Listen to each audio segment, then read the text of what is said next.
Jaundice is one of the more exciting problems, more challenging problems to be faced with in a cancer patient because it's so easy to correct if you're early enough, and because it's so reliable.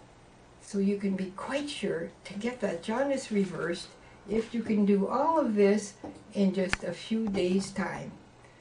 Sometimes jaundice requires longer, but this removes the cause. Our method is always to remove the cause, and we can do that in about 2 days for each action, and that always puts you on time to save the patient's life. What happens when jaundice develops is that fungus is growing in your liver. In the past, it was thought, and I thought also, that aflatoxin had been eaten with your food. There's a lot of aflatoxin around. Bread, nuts, anything that can mold could give you aflatoxin. Grapes, strawberries in the summertime? Particularly the drier things, like nuts and breads. But we are very bad in our housekeeping about keeping stale bread around. We should be calling it moldy bread, not to be eaten, not saved to make something else, like bread pudding. Not at all. If you're going to save breads for bread pudding, you should put them in the freezer so that mold can't develop. We need much more mold protection than we are using in our kitchens. And when we put bread in a plastic bag and seal it, we've made a perfect home for molds to grow, haven't we? Oh, yes. Yeah. And we should never eat something that might be moldy or that hasn't been refrigerated. We should be much more cautious about that. We're in a low immunity time of human existence, and we need to be more cautious about all the different ways that we make ourselves toxic. So jaundice is just a toxicity effect of mold. And the two molds that make jaundice are Aspergillus and Penicillium, but they can be very easily removed by starving them. They require metals.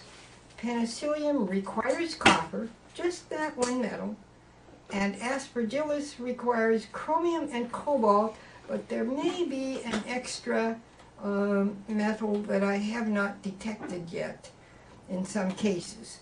But I'd say in 95 or 98% of jaundice cases, it will be chromium and cobalt.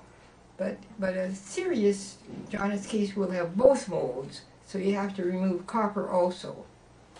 Now, if you have a set called heavy metals set, that makes it easy.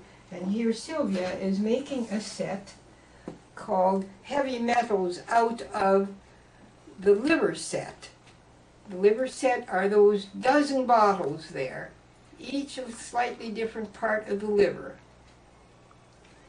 And the masters, which have those flat white tops, are each one part of the liver,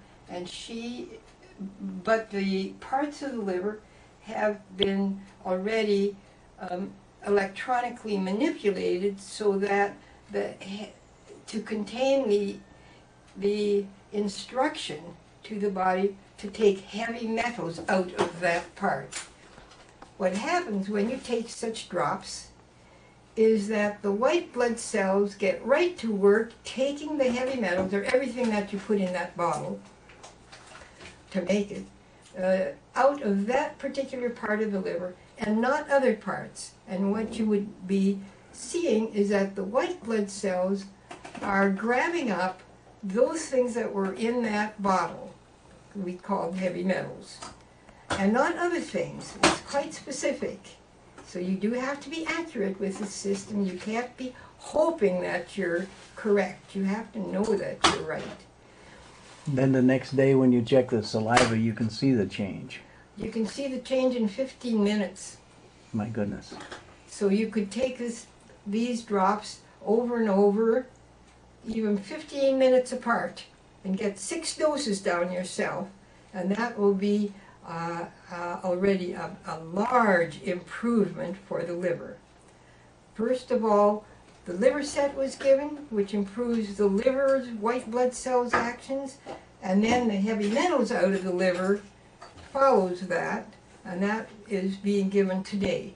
The patient already received 6 or more doses of plain liver set, so that the liver itself is clean and the white blood cells are ready to take on this heavy metals out task. So she is making 2 bottle copies of each one of those masters, and it is done the same way that we make other copies. Here I had a sample of bilirubin oxidase, an enzyme, which would come in a tiny bottle, like maybe something like this. And that needs to be copied into a different bottle so that I'm not always using my stock bottle. That way I can save the stock in the refrigerator and work with a bottle copy, which isn't so sensitive to temperature. So jaundice consists of more than one problem. The fungus is growing there, the fungus is making aflatoxin, the fungus requires metals, and we're going to take those metals away from them so that the fungus level will come way down. By tomorrow night, that's 2 days worth of these drops, you'll hardly be able to find these metals in any part of that liver. Maybe a few parts still, where it was the heaviest, but the rest will be out. And you won't be able to find fungus anymore because they've already been starved out.